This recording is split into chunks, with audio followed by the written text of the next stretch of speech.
Salut Coco, épisode numéro 4. Nous allons parler de frustration dans l'entreprise, de grandes émotions. Je suis frustré actuellement dans mon entreprise. Tu vas nous dire un petit peu les constats, là, les personnes que tu as reçues dans tes accompagnements et puis ce que toi tu as vécu aussi en entreprise et ces frustrations et comment ça nous impacte professionnellement et personnellement. Salut Julien, toujours ravi de te voir. Même si j'ai toujours ce petit stress là, c'est fou. On a fait déjà 4 vidéos, mais à chaque fois que je viens devant l'écran, c'est toujours ah ah ah. Alors ouais, le sujet d'aujourd'hui est très intéressant, la frustration. Ça c'est un mot magique, la frustration. On se sent frustré parce qu'on ne prend pas sa place. Et souvent, la frustration vient et aussi mettre de la lumière sur des besoins qu'on n'a pas satisfaits. Moi, ça a été un game changer pour moi de comprendre cette notion de besoin, en fait. Besoin, par exemple, besoin d'autonomie, besoin de guider, besoin de structurer, besoin que ce soit bien fait avec le petit carré qui soit là. Et quand je n'en avais pas conscience, en tout cas quand je n'avais pas mis les mots là-dessus, c'était beaucoup de colère. C'est le terme l'émotion qui m'est venue, c'était beaucoup de colère en fait, de colère contre moi-même, mais qui va s'exprimer beaucoup envers les autres, puisque on n'a pas appris cette connexion envers soi-même. Déjà, on sait même pas, on sait qu'on est en colère, mais bon, comme on est en colère, il faut un exutoire. Et on l'a bien appris ça, hein, depuis qu'on est tout petit, que l'exutoire est à l'extérieur, donc c'est toujours la faute de l'autre. Donc moi à l'époque, maman, quand je rentrais, faut dire que la phase 18-20 heures était pas fluide, tu vois. Puis c'était beaucoup pas de patience, c'était ça devait sortir quoi. En pied de côté, j'étais en colère, c'était de la rigueur, c'est du strict consensus. Même mon conjoint et tout, ça a été une période très très challengeante pour moi. Et donc on voit là que quelque chose qui peut se passer en entreprise finalement va nous impacter dans le perso.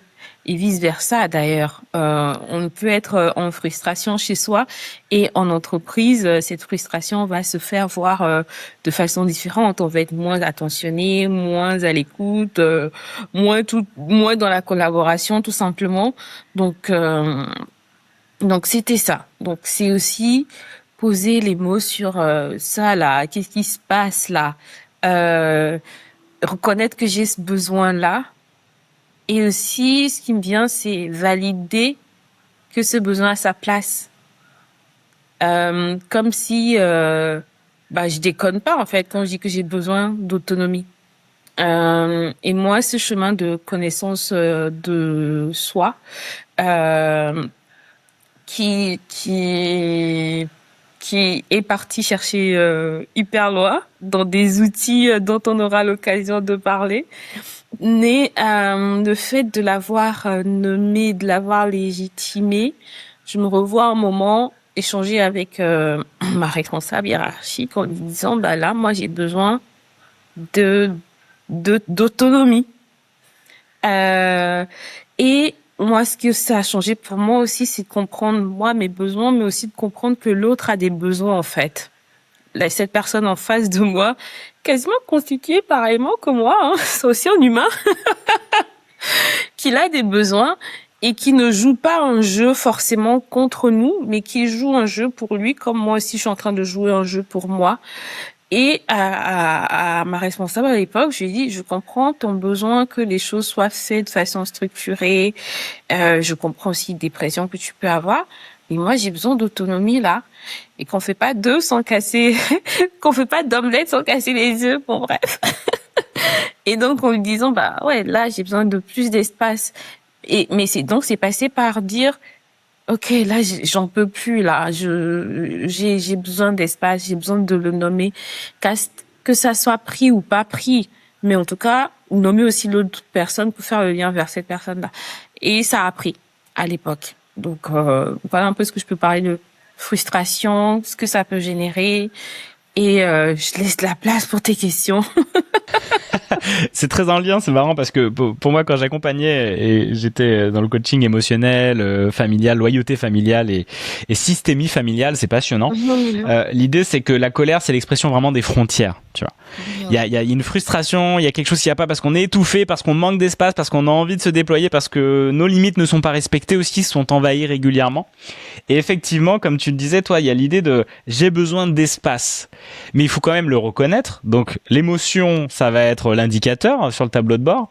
La regarder, en prendre conscience, en prendre soin et ensuite voir quel besoin n'est pas nourri pour derrière acter des choses. Parce que aller parler à sa hiérarchie, c'est pas facile. D'aller dire j'ai besoin de plus d'autonomie parce que t'as dû être challengé, j'imagine. Peut-être pas autant qu'en faisant des vidéos sur YouTube avec moi, mais t'as été t'as été challengé. Mais en fait, si tu fais des vidéos sur YouTube avec moi, c'est parce que t'es passé par ces étapes-là et qui ont juste rempli ta jarre de confiance de mais ça je peux le dire. OK, donc je peux faire un pas plus loin, puis je peux me montrer sur les réseaux. Oh là là, l'armée de haters qui vont me défoncer. Non, ça n'arrivera pas puis on les cachera sinon. Et en fait, voilà, mais c'est tout un chemin que tu permets aujourd'hui de faire dans tes accompagnements aussi, c'est d'aller reconnaître et de valider déjà, juste de légitimer l'émotion. Oui, légitimer l'émotion.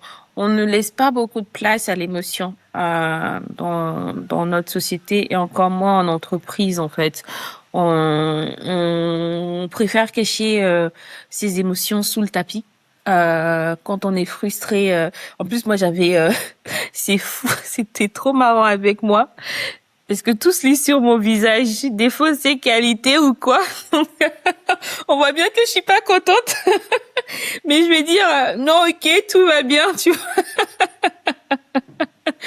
Tout va bien parce que dans ma façon de faire à l'époque, c'est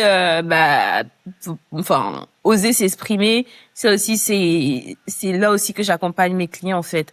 Oser s'exprimer qui est mon chemin d'expression en fait finalement de soi. Et donc comprendre que ça a de la place l'émotion. On est constitué d'émotions et ça vient dire des choses, comme tu dis, la colère, c'est la limite en fait. On vient mettre des limites qui sont là à poser en fait. Et on peut dire non, j'écoute pas, je mets sous le tapis, mais t'inquiète, ça va exploser à un autre moment. Et il y aura besoin d'un exutoire, une direction à sa colère. Et effectivement, la plupart du temps, c'est comme on se l'autorise pas et qu'on s'empêche en entreprise, à juste titre, bah souvent en fait on va l'exuter, je sais pas si ça se dit, l'expulser en famille, sur nos enfants, sur nos compagnons, compagnes, ou en voiture, on va klaxonner, on va insulter les gens, enfin voilà. Alors qu'il y a des bonnes manières de faire sortir sa colère, mais déjà de la reconnaître et de prendre un peu de distance avec elle et pas être cette colère qui explose. Et effectivement, plus on retient, plus ça fait des dégâts, quoi. Et même quand en fait, mais ça finit par exploser en fait. Des fois même on a peur de cette colère là justement parce que on ne lui laisse pas, de la place. Et quand je parlais de ça, de me contenir et tout, je disais que j'avais échoué à une évaluation pour passer cadre supérieur et un bouquin qui m'avait été recommandé à l'époque, je l'ai pas lu tout de suite, mais j'ai regardé des vidéos. C'est si d'être gentil, soyez vrai. Je pense que ça doit te parler, Julien. Alors je connais pas. Enfin, ça me dit peut-être vaguement quelque chose. C'est Thomas Dansembourg. C'est oui, non violente. Ouais. Et c'est là que j'ai commencé à comprendre cette histoire de besoin, etc. Mais et donc oui, moi je me disais que je suis gentille, donc je n'exprime pas ce que je pense. Je suis gentille, j'accepte ce qui se passe à côté, même si c'est pas cohérent avec moi, même si ça me respecte pas, même si c'est pas en alignement avec moi. Je suis gentille et c'est ok. Mais en fait, on se leurre la face. C'est pas être gentil que de ne pas dire ce qui se passe. C'est au contraire dire ce qui se passe, c'est faire un cadeau à la relation et se faire un cadeau à soi-même en fait, en reconnaissant déjà ce qui se passe à l'intérieur de soi. Mais le chemin, c'est déjà reconnaître ce qui se passe à l'intérieur de soi et le valider. Ouais, et de vraiment prendre ce temps de le faire parce que sinon ça ne va pas du tout régler votre problème de frustration en entreprise. Ça va ne faire que grandir. Peut-être même ça va créer des conflits de plus en plus forts, alors Mhm. que le temps de regard sur ces problématiques, on regarde l'émotionnel avec son coach favori ou sa coach favori, C'est-à-dire moi. et c'est-à-dire toi, évidemment. Et donc, du coup, vous allez bien mieux pouvoir avancer ça. Est-ce que tu as eu des clients ou des clientes qui ont eu des colères qu'on puisse s'autoriser à exprimer? Parce qu'en fait, en vrai, moi, je trouve que c'est vachement sain par moment. J'ai fait ce chemin-là, je vois aussi en vie familiale et même en conflit de couple, quand il y a des moments, des colères, je me dis, ah, c'est chouette. Je suis assez sécurisant pour elle pour qu'elle exprime sa colère. Je peux être, en fait, viens, je suis ton contenant de colère. Si moi je m'en détache, finalement, c'est de l'intensité. C'est comme il y a une tornade dehors. Voilà, il y a un orage. Ah, ça peut être beau de regarder l'orage. Je peux être cette personne détachée. Mais comment ça, comment elle parle de moi, comment elle me respecte pas, machin, on commence à se raconter des trucs. Là, on n'est plus au service. Et je trouve que par moments, j'y arrive d'être, ah, c'est normal, il y a une colère qui se vit. Et par moments, c'est légitime avec des choses que j'ai faites et qu'il faut que je corrige. Et d'autres moments, tiens, on peut être aussi, voilà, cette personne contenant, sécurisante. Est-ce que tu te sens cette personne-là, toi, dans tes espaces d'accompagnement? Oui, j'ai eu une personne que j'ai accompagnée qui, dans les mouvements, a eu beaucoup d'émotions, beaucoup quasiment une crise de larmes en fait, beaucoup d'émotions qui étaient présents, le fait de se rendre compte de tout ce qu'elle portait jusque-là, du regard qui est sur elle et tout. Et donc, pour le coup, c'était plutôt de la tristesse qu'il y avait dans cet espace-là que j'ai accueilli. Parce que j'ai fait du chemin moi-même sur cette tristesse-là, que je comprends ce qui a été vécu, ce qui se passe. Donc, j'ai accueilli et c'est soulageant et transformant en fait. Ça fait aussi partie du coaching coactive en fait, que d'être présent avec ce qui est là et d'aller vraiment en profondeur jusqu'au à toucher, à vider le contenant quoi, pouvoir remplir d'une nouvelle énergie. Exactement. C'est vachement bien. Tu nous en parleras du coaching coactive un peu plus, le fonctionnement, comment tu as été formé et tout, parce que ça a l'air d'être une très belle démarche en tout cas. Et puis je suis très aligné moi à ces valeurs-là, de rester avec, d'être ce contenant, puis d'être avec l'autre. Tu vois, quand tu parlais de mimer les mouvements, voilà, d'être le miroir et tout, je trouve ça très juste et ça nous permet de nous relier ensemble et d'avancer au mieux. Et comment on avance après, une fois qu'on a vraiment conscientisé nos émotions, nos frustrations?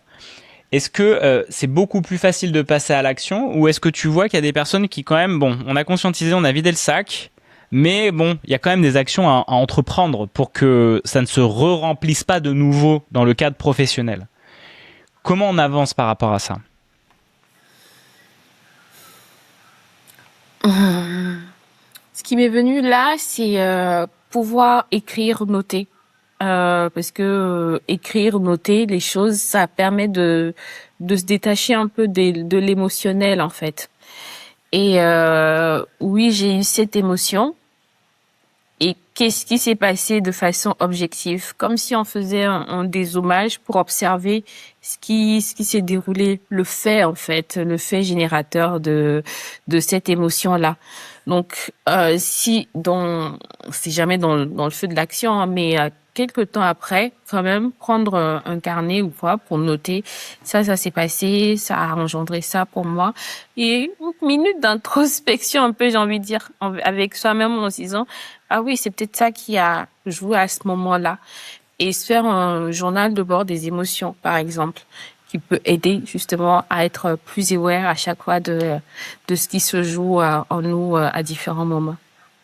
C'est une super idée ça, le journal de bord des émotions. Tes clients, ils l'utilisent assez Moi, je régulièrement? l'avais recommandé d'ailleurs à cette cliente-là qui voulait justement avoir plus d'espace avec son enfant et qui sentait bien que elle se retrouvait pas et en tant que qui est-elle mère pro elle-même etc. Donc oui, j'avais recommandé que dès qu'elle sentait ce moment-là prendre le temps après de noter. Et aussi quand il y a de la joie, quand il y a du rire, noter. Et ça permet de remettre de la conscience. Ouais, tu parles beaucoup aussi de gratitude, toi. T'en parlais Oui. dans les premiers épisodes, d'avoir de la gratitude sur ces beaux moments de joie, ces levées de soleil, c'est tout ce qui peut se passer autour de nous. C'est important de le voir et de le noter aussi. Hein. Ouais. Oui, la gratitude, ça c'est mais hyper. Ça a été un game changer pour moi, la gratitude, et c'est hyper important en fait parce que on ne se rend plus compte de ce qu'on a autour de soi en fait. Parce que tellement on est en train d'être dans la frustration, d'être dans le manque de ce qu'on a, qu'on ne se rend plus compte de ce qu'on a autour de soi. Donc, être juste dans le « Ah, merci, j'ai eu ce verre d'eau aujourd'hui. Merci, j'ai le soleil. Et même merci, j'ai la pluie, tu vois. » Parce qu'on catégorise aussi. Et merci pour ça. Et moi, je pousse, c'est à force d'étoffer ce muscle, hein. C'est un muscle de gratitude parce que j'ai dû le faire en conscience au début. Merci pour ce chemin, etc. Quand j'ai des événements soi-disant négatifs qui se passent pas comme je le souhaite, quelque temps après, je mets de la gratitude dessus en me disant merci pour merci pour ce choc-là, parce que ça m'a permis de faire ci et ça. Je pense que la gratitude, ça a une vibration très élevée en termes d'impact sur soi, en fait, en termes de shift, de façon de fonctionner, de cerveau et tout. C'est une vibration très élevée.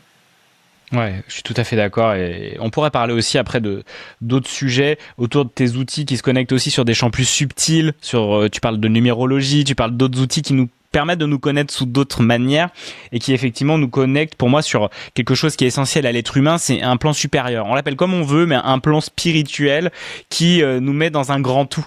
Qui nous sépare pas là comme individus avec toutes nos frustrations, mais qui aide à diluer dans un grand océan finalement qui on est, parce qu'on est un peu tous connectés comme ça dans un espèce de champ invisible. Alors on y croit pas, mais je pense que comme disent plein de personnes, au moment où on arrive à la fin de notre vie, dans des grands espaces de maladie, de transformation, on se connecte forcément à quelque chose de plus grand. Il y a un moment, voilà. On est obligé parce qu'on voilà. Et puis moi je trouve ça fou tout ce qui se passe dans ce monde, toutes ces voilà, on le voit avec l'IA, avec même là des dossiers sur les ovnis, sur tout ça, genre le monde est bien plus grand qu'on l'imagine et on est en train de tranquillement d'avoir des choses qui apparaissent et tout. Waouh, quel monde incroyable. Et on peut communiquer sur YouTube avec des personnes à l'autre bout de la terre et je trouve ça fascinant. Et pour terminer l'épisode, donc voilà, cette frustration d'entreprise, je la reconnais, je la nomme, je trouve une manière de l'exprimer, de la libérer, et je commence à m'en détacher, à poser un plan d'action. Et comment j'arrive à avoir ce courage? Alors j'ai ma ressource de gratitude, j'ai les vidéos de Coco, je suis peut-être accompagné par Coco, mais comment je peux aussi faire pour encore plus donner ce courage? Allez, maintenant je bouge, j'actionne, et malgré un peu cette turpitude, je me mets en action vers une vie plus en gratitude et rayonnante pour moi-même. En te faisant accompagner par Coco. Donc ça veut dire qu'il y a besoin d'humain en fait, d'un autre humain avec soi. Est-ce que c'est ça un peu que tu veux nous dire? Oui. Parce qu'on a des formations, c'est collectif souvent. Ça n'intéresse pas nos propres difficultés, freins. Sur le coup, on a de l'élan. On sort, on se dit ouais, youpi, je vais y aller. Et en fait, on se voit que 2-3 jours après, on retourne dans ses retranchements, en fait. On a les bouquins qui sont hyper soutenants aussi parce que ça donne de l'élan, ça donne de l'imagination et tout. Mais et ça reste ça. Mais on a nos freins dans notre système, dans notre corps, dans qui on est profondément. On a notre propre histoire qui est aussi là. Et c'est aussi aller mettre de la lumière là-dessus. Et moi, IA ou pas IA, on a besoin de l'humain, quoi. C'est l'humain qui change tout. C'est l'humain a des yeux pour pleurer et a vécu ce que tu es en train de vivre et crée ce champ émotionnel-là, qui t'emporte, en fait, et qui te permet de te transformer. Moi, je dis clairement plus d'IA, plus d'humain. Hein. C'est obligé que ça s'équilibre. Hein. On parlait d'équilibre pro-perso. On a vraiment besoin d'équilibrer avec énormément d'humain, énormément de soft skills. C'est ce que tu mets vraiment en avant, de connaissance de soi, de connexion avec l'autre. Et il y a vraiment cette sécurité qui se crée quand on est face à quelqu'un qui nous comprend et qui nous permet de mieux avancer. Donc ne restez pas seul. Ne restez pas seul, et elles sont valides, vos frustrations, mais c'est important d'aller les écouter et d'en parler, effectivement. Et on vous recommande avec joie Coco, parce que c'est pour ça qu'on développe cette chaîne-là aussi. Puis je trouve que de toute façon, il y a quelque chose qui se dégage de toi, mais de toute façon, il y a bien assez de coach, comme on l'a dit. Non, il y a bien assez de coach. Forcément, je vais me recommander, mais l'idée, c'est prenez qui vous voulez, mais faites-vous accompagner, quoi. Ayez une personne ressource avec toi, mais une personne qui est honnête avec vous-même, qui vous voit dans votre courage et même dans votre vulnérabilité. On ne s'autorise pas suffisamment à être vulnérable, et qui veut vous faire progresser. C'est génial, exactement. Et effectivement, c'est pour ça qu'on fait des vidéos aussi. Je trouve c'est le meilleur moyen de sentir que ça connecte. Il y a des très beaux posts LinkedIn que tu crées. Tu mettras en avant ces vidéos sur ton LinkedIn aussi. Mais là, je trouve qu'on connecte avec un humain et une humaine de la meilleure des manières. Donc, si vous accompagnez des gens ou autres, montrez-vous sur les réseaux, parce que c'est comme ça qu'on va se dire, si je l'écoute en vidéo et que je me sens bien, je vais pouvoir passer du temps avec elle en accompagnement et me sentir aussi bien et avancer. Ça passe par là d'abord. J'ai besoin, moi, quand je choisis quelqu'un, de le sentir, et les vidéos sont parfaites pour ça. Donc, bravo. Parce qu'il faut du courage pour faire ça, Coco. Et franchement, t'as bien avancé dans tout ça. Et comme tu disais, sans être accompagné, est-ce que t'aurais réussi, ou tu te serais lancé sur YouTube comme tu le fais là avec moi? Non, je pense pas. C'est difficile. Moi-même, j'ai du mal pour le faire pour ma propre chaîne. Je demande à des personnes de m'interviewer, un pote à moi là, Johan, parce que sinon c'est trop challengeant d'arriver à se poser ce rendez-vous pour soi face à sa caméra. Hein. C'est dingue. Hein. Absolument pas, ouais. J'ai d'ailleurs démarré, on va voir les petites vidéos du début, mais c'est tellement espacé que non, à un moment, l'humain, game changer. Non, c'est clair.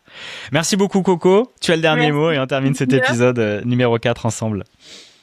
Faites-vous confiance et entourez-vous des bonnes personnes. Voilà. Génial. Merci infiniment. Je suis très content d'avoir enregistré cette session avec toi. Hâte de voir les prochains épisodes également. Abonnez-vous, likez, commentez, contactez Coco. Tout est dans la description. Et on se dit à très bientôt. À très bientôt. Au revoir. Ciao. Ciao.